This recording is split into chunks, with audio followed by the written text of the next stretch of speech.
Bonsoir, heureux de vous retrouver. Travail accompli pour les Lyonnaises face à l'Ajax d'Amsterdam. Elles se sont imposées hier soir 4-0 sans trop de problèmes. Je vous propose de voir le résumé de cette rencontre. Huitième de finale aller de Women's Champions League. L'OL en déplacement à Amsterdam pour y affronter l'Ajax. Les Lyonnaises bien évidemment favorites de cette double confrontation face à l'Ajax qui atteint pour la première fois de sa jeune histoire avec son équipe féminine les huitièmes de finale de la Champions League. Selma Bacha côté gauche pour servir Egerberg. C'est bien fait en une touche pour Majri. Majri avec Van de Sanden. Et le retour de Bakker. Et Van de Sanden qui s'est battu. Le centre vers Majri. Majri le petit crochet, la frappe pied gauche et le but. L'ouverture du score d'Amel Majri, bien servi par Van de Sanden. 12e minute de jeu et voilà les Lyonnaises qui marquent déjà ici à Amsterdam. 1-0 pour l'OL. Le bon pressing de Shanice Van de Sanden. Et derrière, superbe enchaînement technique de la part d'Amel Majri. Le ballon très légèrement dévié. Le Sommer, elle parvient encore à se retourner. Le Sommer avec Egerberg. La frappe d'Egerberg dans les gants de Kopp. Belle action lyonnaise. Alors, une gauchère ou une droitière. Est-ce qu'on va le tenter à deux? Oui. La frappe de Bacha et le but. Et bien voilà la combinaison gagnante pour les Lyonnaises. Pied gauche à terre avec ce ballon qui passe entre les jambes du mur.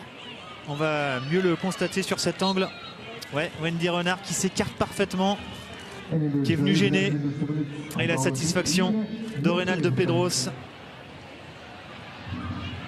Attention, pas de faute signalée, récupérer ce ballon par Janssen. Wendy Renard s'interpose. Le Sommer, la frappe lobée, la barre transversale. Et derrière, attention, rien n'est signalé. Il y avait Lucie Bronze qui était venue jouer ce ballon également.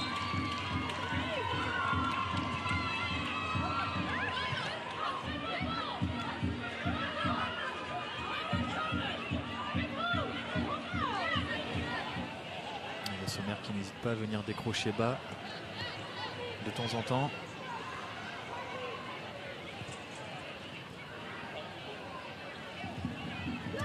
Le Sommer, elle s'est infiltrée, la frappe. Oh, elle était belle cette frappe. Bien captée par Lise Kopp. Belle première mi-temps de la part de l'attaquante lyonnaise.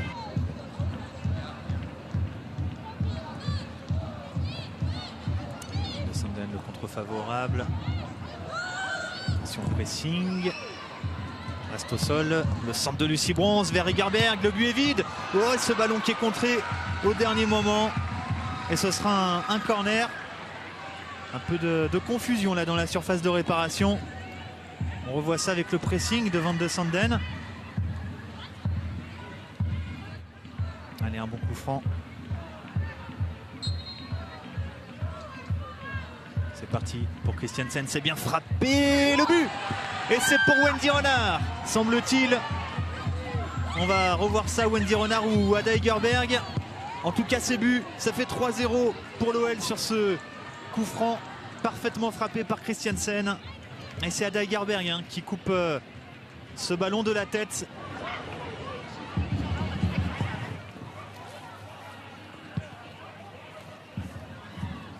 Egerberg avec Lucie Bronze. L'accélération de la latérale anglaise pour trouver Marojane. Elle a laissé passer. Et le quatrième but lyonnais, il est signé Izzy Christiansen. Bronze pour Christiansen, un but 100% anglais. Marojane au passage a laissé passer le ballon intelligemment.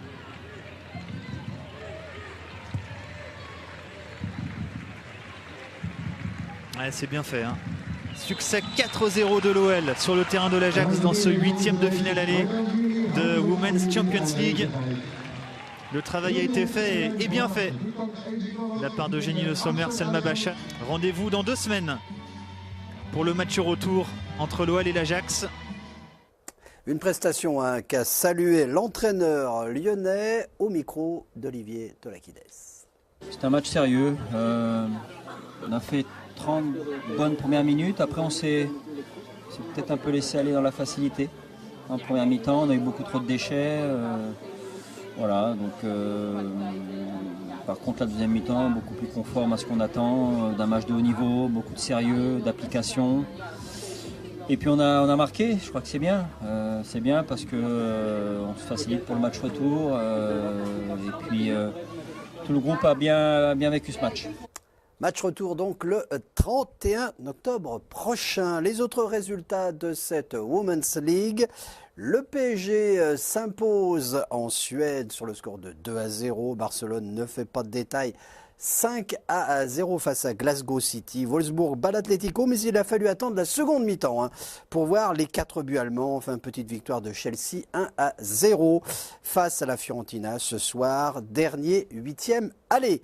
Les féminines de l'OL retrouveront le championnat dimanche en accueillant Bordeaux au Groupama OL Training Center. Et maintenant, la Ligue 1. L'OL affrontera demain les Crocodiles nîmois. Dernier entraînement en fin d'après-midi. Il est même encore en cours à l'heure où je vous parle.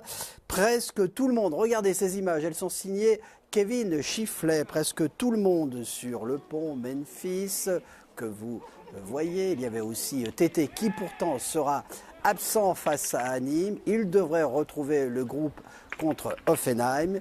Et puis on a eu un spécifique pour Traoré avec Cédric Uras. Traoré qui est revenu aujourd'hui d'Afrique ainsi que Maxwell Cornet, absent de ce match face à Nîmes pour blessure bien sûr Fekir, Raphaël et puis Touzard, lui, est suspendu pour cette rencontre.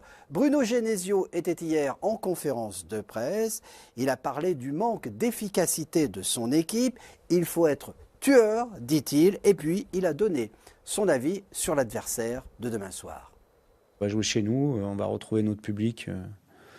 Voilà, donc après la trêve internationale, avant un match de Champions League qui est très excitant. Donc je pense que c'est aussi la meilleure manière de bien se préparer pour la suite, de faire un bon match contre Nîmes et de prendre 3 points qui sont très importants pour le classement et la suite du championnat. Maintenant, on sait que c'est une équipe joueuse, une équipe enthousiaste qui a posé beaucoup de problèmes, notamment à l'extérieur, à des équipes performantes. Donc on va bien préparer ce match, en sachant que ça sera difficile, mais non, il n'y a pas lieu de dire que c'est un match au piège, non. Oui, c'est vrai, c'est une équipe surprenante, ce promu, un club que connaît bien cet arrière latéral de l'Olympique Lyonnais. Bon, on sait que c'est une équipe qui va jouer en bloc, comme pratiquement toutes les équipes. C'est une équipe qui vient de monter en Ligue 1, c'est une équipe qui va jouer en bloc. C'est une équipe que je connais aussi, parce que j'ai joué contre eux en Ligue 2. C'est une équipe qui va rien lâcher, qui va tout donner. Et je sais que ça va être un match très compliqué. Et puis autre question posée à Bruno Genesio, mardi prochain retour de la Ligue des Champions avec un déplacement en Allemagne à Hoffenheim. Alors quel est le match pour vous le plus important? C'est un match très important pour le championnat, pour la suite. Donc on va uniquement préparer ce match. Bien sûr que nous, le staff, on a déjà préparé Hoffenheim, on a observé plusieurs fois cette équipe. Florian Maurice va retourner les observer samedi à Nuremberg. Mais en ce qui concerne les joueurs, on va se focaliser uniquement sur le match de Nîmes. Et ce match face à Nîmes est important. Pour la suite du championnat, il faut engranger des points. Le match contre Nîmes est très important parce que certainement que s'il y a un résultat positif, on s'installera jusqu'au prochain match, mais dans le haut du tableau, et c'est important. C'est important aussi pour la confiance, c'est important parce qu'on a des objectifs de fin d'année qui sont très très importants. Donc oui, il est primordial qu'après ces 4 matchs de championnat, on soit installé dans le peloton de tête, dans les 3-4 premières places, avec un nombre de points qui nous permettent d'être à portée de fusil du podium. Et pour ce match face à Nîmes, 1 millier de supporters nîmois est annoncé. Il sera escorté par les forces de l'ordre jusqu'au Groupama Stadium. Une rencontre qui sera arbitrée par M. Tual. Il a arbitré 2 fois les Crocos la saison dernière à l'extérieur et en Ligue 2.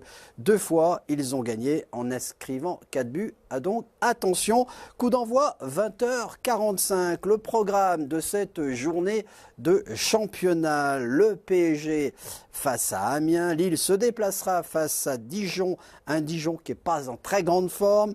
Le Monaco de Thierry Henry pour un redressement en Alsace. Et puis une journée qui prendra fin avec ce Nice-OM, le derby de la Méditerranée. Allez, vu qu'on regarde des programmes, eh bien, on enchaîne tout de suite avec le programme de l'Académie. La Nationale 2 retrouve le terrain pour un derby rhodanien face à Saint-Priest. Les U19 et les U17 tenteront la passe de 3 victoires consécutives. Et puis regardez, un derby amical des U15 régionales 2 face à Saint-Étienne. Et puis les U19 filles effacer la défaite concédée sur leur terrain. Elle se déplace du côté de Vendenheim.